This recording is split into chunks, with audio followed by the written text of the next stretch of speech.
राधा रानी ने ऐसा कौन सा पाप किया था? आखिर कैसे हुई राधा जी की मृत्यु? और श्री कृष्ण ने क्यों तोड़ दी अपनी बांसुरी? ऐसा क्या अपराध किया था राधा जी ने कि वो श्री कृष्ण से विवाह नहीं कर पाई?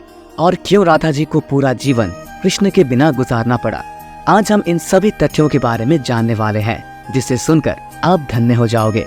दोस्तों, अगर वीडियो पसंद आए तो शेयर जरूर कर देना, ताकि आप पर राधा रानी की कृपा बनी रहे।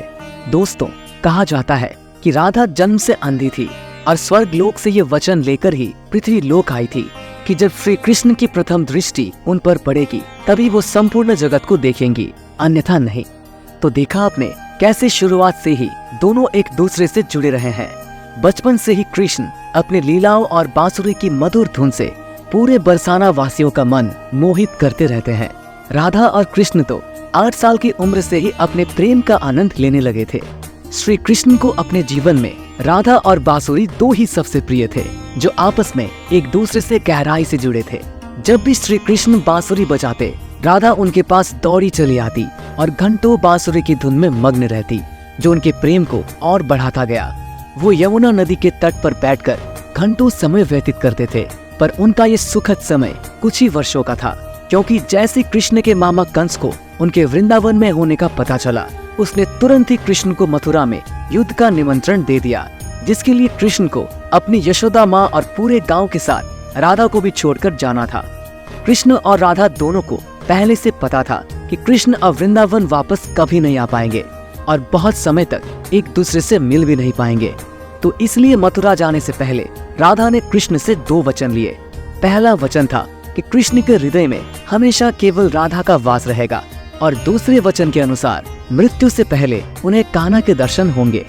परंतु इन वचनों को देने के बाद श्री कृष्ण को पता था कि राधा उनके विरह में बहुत विलाप करेंगी, तो राधा हमेशा खुश रहे, इसके लिए श्री कृष्ण ने भी राधा से वचन लिया कि राधा को कृष्ण की याद में अब एक भी अश्रु नहीं बहाना होगा।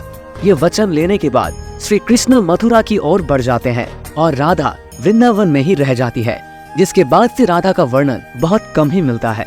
इसके बाद कृष्ण ने मथुरा जाकर कंस का वध किया और अपने माता पिता देवकी वासुदेव को मुक्त कराया, और फिर उन्होंने मथुरा से आगे बढ़कर प्रजा की रक्षा के लिए द्वारका नगरी की स्थापना की, जिसके बाद से उन्हें द्वारकाधीश कहा गया।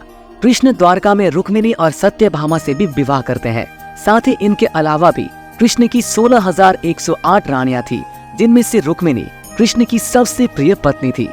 कृष्ण से विवाह के लिए वो अपने भाई रुक्मी के विरुद्ध में चली गई थी। वो प्रेम पत्र के माध्यम से कृष्ण को बुलाकर उसके साथ भाग गई थी। फिर उन्होंने कृष्ण के साथ द्वारका नगरी में सुखपूर्वक अपना जीवन व्यतीत किया और कृष्ण भी अपने दैवीय कार्यों में लीन हो गए। दोस्तों, आजकल तो हम भौतिक विवाह को ही सच्चे प्रेम का माध्यम मानते हैं, पर राधा और कृष्ण तो एक ऐसी मिसाल है जिन्होंने तो कभी विवाह ही नहीं किया, केवल अपने मन और हृदय से एक दूसरे को प्रेम किया और उसी सच्चे प्रेम से एक दूसरे से हमेशा बंधे रहे। दोस्तों, राधा और कृष्ण के प्रेम की बहुत सी अलग अलग कथाएं हैं, और उनमें से एक प्रचलित कहानी ये है कि श्री कृष्ण कभी कभी सोते ही राधे श्री राधे बोल पड़ते थे, जो श्री कृष्ण की रानियों को अच्छा नहीं लगता था। तो एक बार रुक्मिणी ने श्री कृष्ण से कहा कि हे प्रभु, प्रेम तो हम सब भी आपसे करते हैं, पर ऐसा राधा जी में क्या है जो आप सोते हुए भी उन्हें याद करते हैं? तो कृष्ण बोले, तुम एक बार राधा से मिलाओ, फिर तुम्हें खुद ही पता चल जाएगा, और उनके लिए कुछ लेते हुए भी जाना। जिसके बाद रुक्मिणी राधा जी के लिए बहुत गर्म दूध ले जाती है और राधा के महल के द्वार पर पहुंचती है, जहां वो तेज और ऊर्जवान स्त्री को खड़ा देखती है। तो उनसे पूछती है कि क्या आप ही राधा हो? तो वो कहती है, नहीं, मैं राधा नहीं, उनकी सेविका हूँ। राधा रानी तो 7 द्वार के अंदर मिलेगी। तो रुक्मिणी जी 1-2 करके ऐसे सभी द्वारों को पार करती जाती है। दोस्तों, जब वो राधा रानी के कक्ष में पहुंचती है तो उन्हें पता चलता है कि राधा कई रातों से कृष्ण नाम जपते हुए जागती रही है और अभी ही उन्हें निंद्रा आई है। रुक्मिणी कृष्ण से मिलने की बात उनकी सखियों से कहती है, तो उतने में ही राधा उठ जाती है और कहती है कि कृष्ण ने आज मुझसे मिलने के लिए किसी को भेजा है। रुक्मिणी आश्चर्यचकित हो जाती है। केवल कृष्ण जी का नाम लेने से राधा जागृत हो गई और उन्हीं के बारे में पूछने लगी।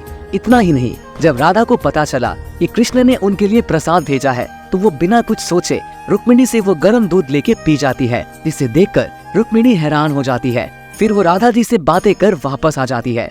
ये सब हो जाने के बाद जब रात्रि के समय रुक्मिणी श्री कृष्ण के पैर दबाती है तो देखती है कि उनके पैरों में छाले पड़े हुए हैं। इसे देखकर वो हैरान रह जाती है और पूछती है कि प्रभु, आप कहाँ पैदल गए थे जो आपके पैरों में छाले पड़ गए?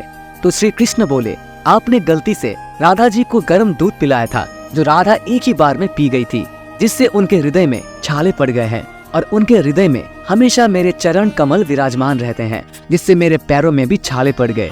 तो फिर रुक्मिणी को राधा और कृष्ण के प्रेम की पराकाष्ठा का पता चलता है कि प्रेम शरीर से नहीं आत्मा से होता है, जो हमेशा राधा के हृदय में कृष्ण के चरण कमल के रूप में विराजमान रहता है।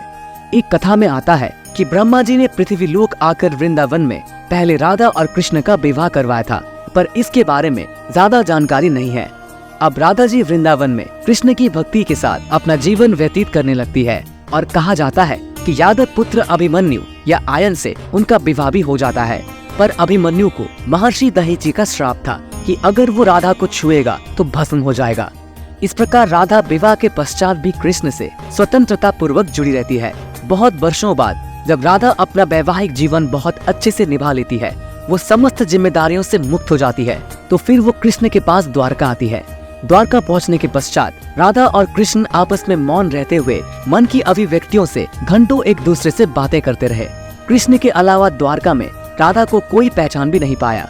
फिर राधा कृष्ण के महल में निवास करने लगी और कृष्ण ने भी उन्हें महल में देवी के रूप में नियुक्त किया, जिससे राधा महल में काम करने के साथ साथ समय मिलने पर कृष्ण की भक्ति और उनसे प्रेम पूर्वक बातें कर सकती थी।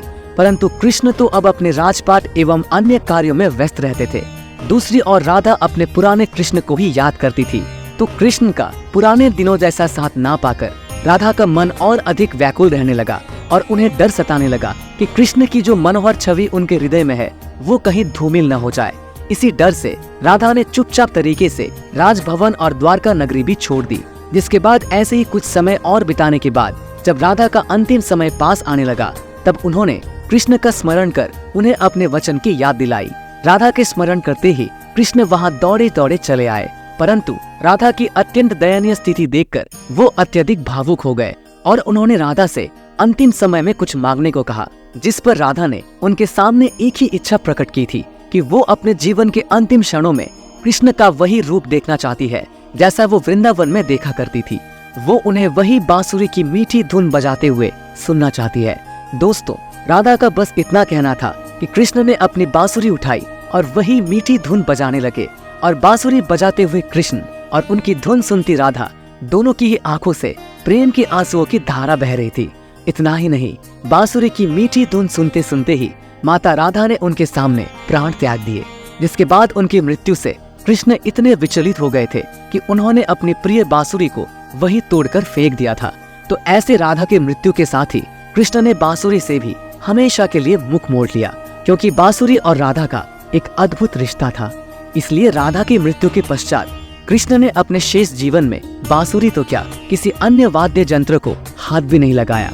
दोस्तों, राधा और कृष्ण की प्रेम कहानी के लिए कहा भी जाता है, एक प्राण दो देह, इरादा संग स्नेही, जिनके शरीर बस अलग थे और आत्मा एक ही थी। तो दोस्तों, कैसा लगा आपको हमारा आज का ये वीडियो, हमें कमेंट करके जरूर बताइए। और अगर आपको ये वीडियो अच्छा लगा हो तो लाइक करिएगा, शेयर करिएगा ज्यादा से ज्यादा लोगों तक, जिसके ऊपर क्लिक करके हमारे चैनल को आप सब्सक्राइब करें और बेल आइकन दबाएं, ताकि हमारे हर लेटेस्ट वीडियो की अपडेट आपको मिलेगी सबसे पहले। धन्यवाद।